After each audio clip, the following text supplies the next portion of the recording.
Today in his hometown of Birmingham, Alabama, a new mural was unveiled to honor the Say Hey kid.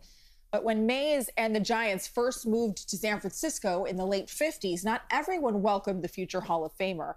Our Wilson Walker spoke to a local historian about his rough introduction to the city.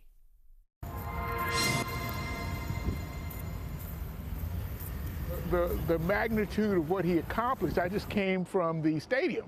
Historian John William Templeton had just come from the growing memorial to Willie Mays, a man who now claims his own corner in San Francisco. But long before the statue and the plaza, Willie Mays tried to buy a home on Miraloma Drive.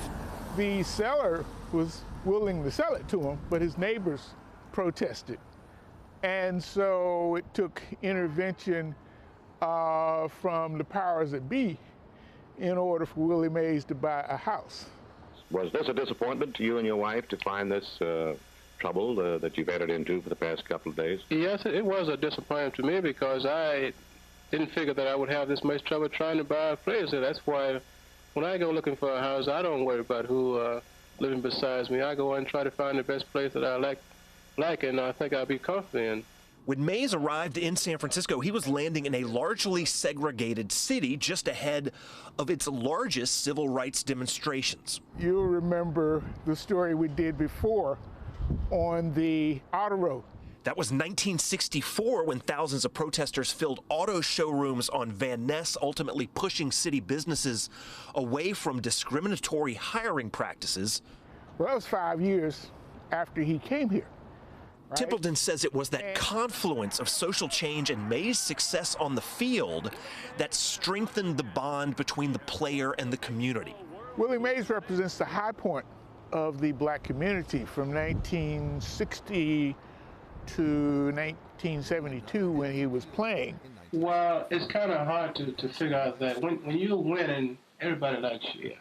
But when you start losing a few games, then you can tell the people that like you.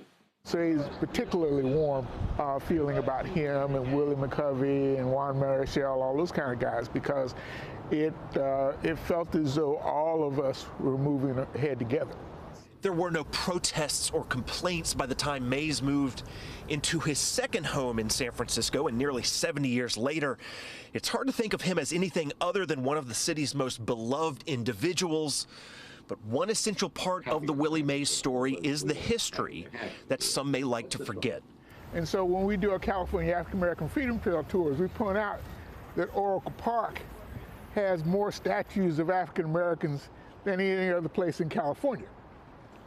And so what makes him a real giant is how many other people he opened doors for.